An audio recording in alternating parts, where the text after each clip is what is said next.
قل بفضل الله وبرحمته فبذلك فليفرحوا هو خير مما يجمعون ربنا تقبل منا انک انت السمیع العلیم۔ اے پروردگار تو ہم سے قبول فرما، تو ہی سننے والا اور جاننے والا ہے۔ آپ کی میری زبان میں اگر باپ مستری ہے تو بیٹا مزدور ہے۔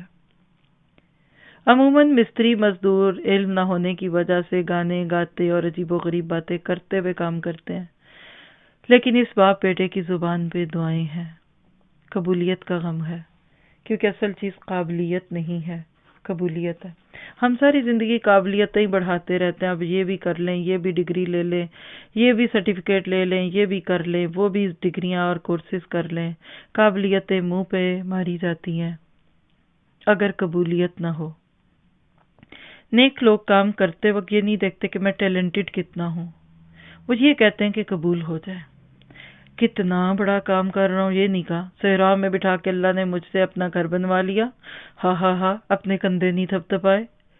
ہاں اللہ نے موقع دیا لیکن ان کو غم میں قبول ہو جائے۔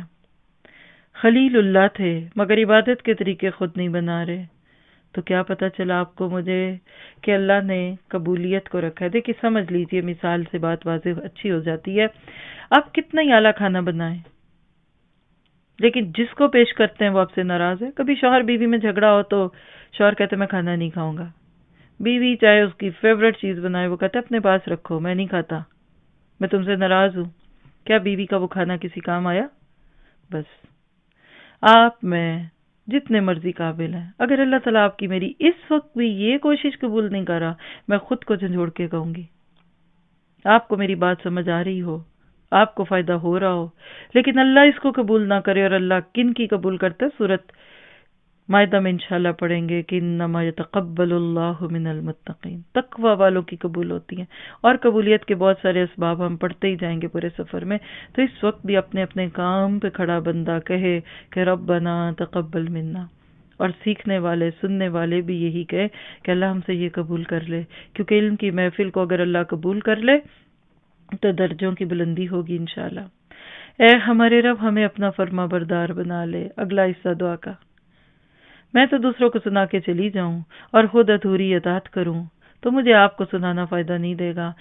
اللہ آج دین دینے والوں کو مکمل مسلم کرے، وہ نہ اپولوجیٹک ہو جائیں، وہ نہ کہ ہاں آج کے دور میں تو ایسی ہے، اور لوگوں کو یہ نہ کہنا پڑے ہاں نہیں باجی بھی ایسی کرتی ہیں، ہاں ان کا بھی اپنا گھر ہے سود پہ لیا ہوا، اور وہ بھی کیا کرے، ان کے بھی میاں یہ کرتے وہ نہیں۔ پوری اطاعت کیجئے تاکہ دین بدنام نہ ہو، اور ہماری اولاد میں سے بھی ایک جماعت کو اپنی اطاعت پر رکھ، اور ہمیں اپنی باتیں سکھا، اور ہماری توبہ قبول فرما۔ تو توبہ قبول فرمانے والا اور رحم و کرم کرنے والا ہے۔ اللہ یہ ساری دعائیں ہماری اولادوں کے حق میں بھی قبول کرے۔ تو ایک مائنڈ میپ دیکھیے گا، مخلص بندے کی خوبی کیا؟ مخلص بندے کو قابلیت سے زیادہ قبولیت کی فکر ہوتی ہے، پلس اپنی اولادوں کو ساتھ لے کر چلتا ہے۔ تو آج اپنی زندگی میں اپنی اولادوں کو دیکھیوں کے کام میں ساتھ رکھیے، بعد میں پتہ نہیں ان کا کیا ہوگا۔ ساتھ لے کر بیٹھا کرے اپنے بچوں کو، نہیں سمجھ آتا کوئی بات نہیں، اس علم کی محفل اور برکت تو ان پر آئے گی۔